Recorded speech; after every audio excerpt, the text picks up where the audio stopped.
Plants vs. Zombies. Wait, before I even start the video, if you guys are wondering why I've been gone for so long and I just left YouTube out of nowhere, check my community page. I keep people updated there and I let people know what happened.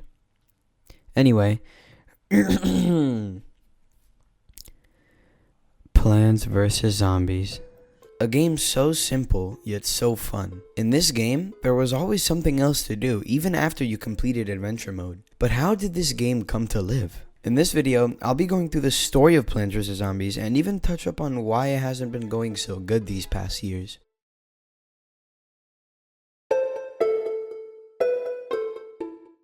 Plants vs. Zombies was made by a man named George Fan. His original idea was to make a sequel to a game he was already making with PopCap called Insane Aquarium, which was a game where you had to keep the fish alive and not let the aliens kill them. George wanted to make the sequel for the Nintendo DS because he liked the idea of two screens. He said that the top screen would be a tank of fish and the bottom screen would be a different tank of fish. Just a little later, George changed the idea and instead of fish, it would be replaced with gardening. This also meant that instead of zombies, the enemies were going to be aliens at the time, since this was a sequel to Insane Aquarium. The problem that George saw with this idea was that there were already many games out there like this, so he had to come up with something that made his game different from the others. And so, after playing and being inspired by some Warcraft 3 tower defense mods, he added zombies and changed the game's idea. While working for PopCap, George also worked for Blizzard, which had a larger team than PopCap. George sadly quit Blizzard due to the fact that he thought he couldn't keep up with the other programmers and because he didn't like working with such a large team. The development of Insane Aquarium was slowing down the development of Plants vs. Zombies, meaning it would take longer to get Plants vs. Zombies finished. However, when Insane Aquarium Deluxe was released in 2004, George got a team from PopCap to help him on his game, and this is where the development of Plants vs. Zombies really began.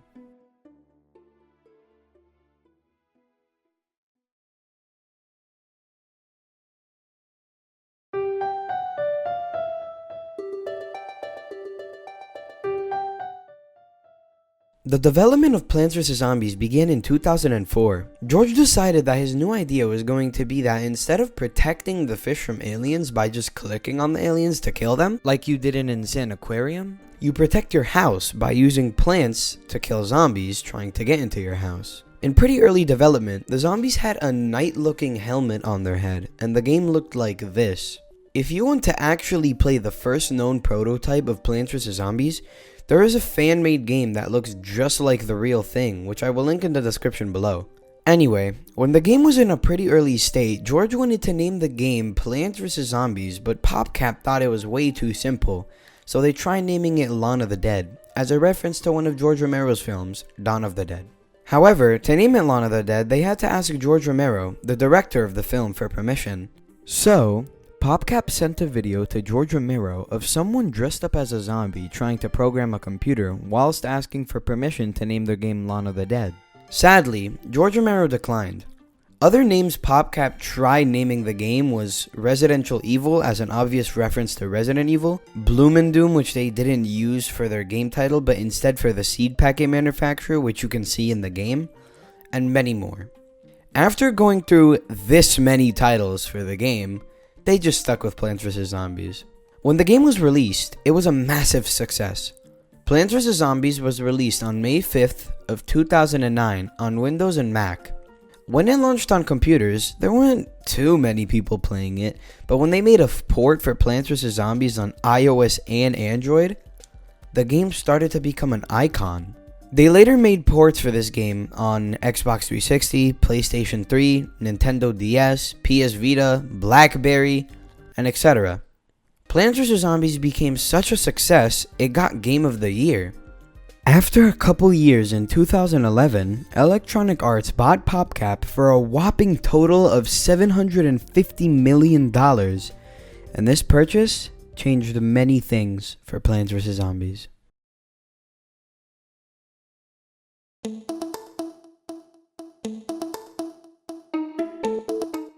Electronic Arts wanted to make a sequel for Plants vs. Zombies 1, which George didn't like. Electronic Arts suggested that they add microtransactions into Plants vs. Zombies since it's a free game. George was angered to hear that, so he tried to tell them not to do that. After that, George, along with 15 other PopCap employees, got laid off because of this, and within years, many other PopCap employees also got laid off. And with them being laid off, Electronic Arts put microtransaction into Plants vs. Zombies. However, George and the 15 employees getting laid off is not fully confirmed.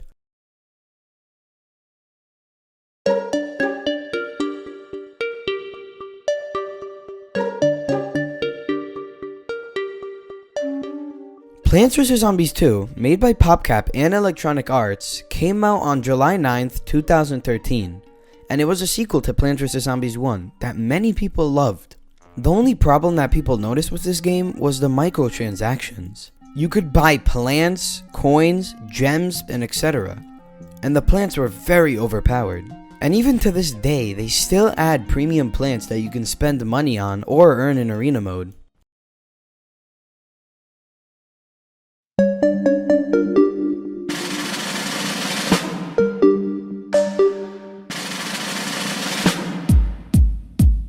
Plants vs. Zombies Garden Warfare came out on February 25th, 2014, on PCs and consoles only. It was a huge success, with many people around the world playing this game. However, unlike all the other Plants vs. Zombies games, this one wasn't free.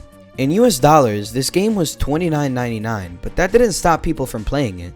In this game, you can choose if you want to be a plant or a zombie, and it was a third-person shooter. You had many plants and zombies to pick from, and you can even unlock variations of that character. For example, some of the variations for the pea shooter were the berry pea shooter or the plasma pea shooter, and you can unlock these variants by saving up coins from games you played and buying packs in the sticker shop.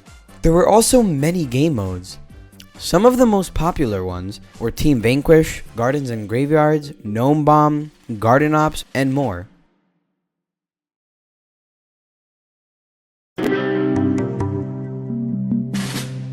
Since this was a huge success, 2 years later, Plants vs. Zombies Garden Warfare 2 was released on February 23rd, 2016, and to many people, this one was way better than the first one.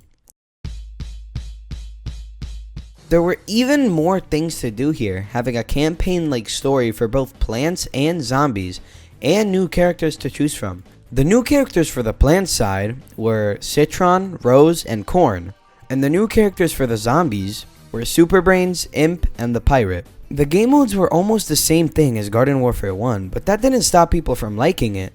Just like Garden Warfare 1, this game had character variations you can unlock by saving up coins and buying sticker packs from the sticker shop. This game was also priced at $29.99 in US dollars.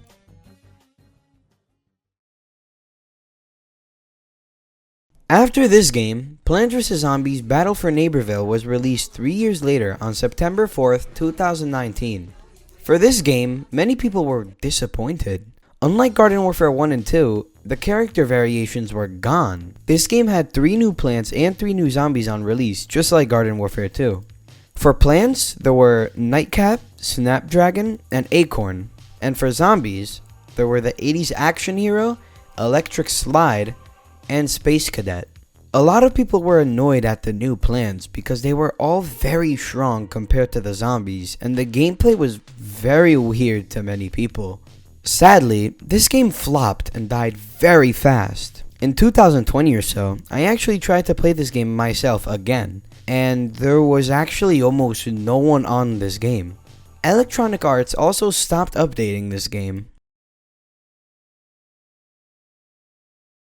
After this very disappointing release, Electronic Arts and PopCap released a Plants vs. Zombies 3 soft launch in only Philippines, Romania, and Indonesia on February 25th, 2020. This early version of Plants vs. Zombies 3 to almost the whole community was a disaster. They added a way to level up your town, which many people said felt like Clash of Clans. They made the game in portrait mode, meaning it wouldn't be available for tablets. The levels were way shorter, and something that angered people was that the sunflower wasn't even something you can place anymore. Electronic Arts took people's feedback and went back to the drawing board to change the game up a bit. On September 7th, 2021, they released another soft launch for this game in Australia and the Philippines. To the whole community, it was better than the first soft launch, but there were two very big things that many people did not like. The levels got insanely shorter, and you didn't even get to select your seed packets. They did add sunflowers back though, which many people liked. In this soft launch, they introduced taco tickets, which you get after beating a level. These taco tickets let you progress through the story. Since many people still didn't enjoy this soft launch, Electronic Arts once again went back to the drawing board and released another soft launch in April 5th, 2022. This soft launch was available to people in Australia, the Philippines, and the Netherlands. This one was almost the same as the September one, so I'm not gonna get into that soft launch. A couple months after this soft launch released, however, Electronic Arts and the Plants vs. Zombies Twitter account went silent on September 28th of 2022, and it still is silent to this day. Then, out of nowhere, without a word, Electronic Arts released yet another soft launch on October 12th of 2022, which I have a walkthrough of on my YouTube channel.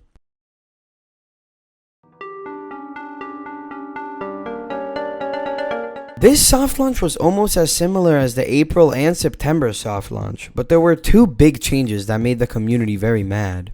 The levels were even shorter, with level 5 only having 4 zombies come out until the whole level ended. And to many people, the interface of the game looked exactly like Homescapes. Here's a side-by-side comparison of both interfaces. Pretty similar, right? In this game, you also had taco tickets, but when you use them to progress through the story, you can customize your house or other things, just like Homescapes. And you still couldn't pick your seed packets because the game did it for you. After all of these games, we move on to the real question. What is happening to Plants vs. Zombies, and why is it doing so bad?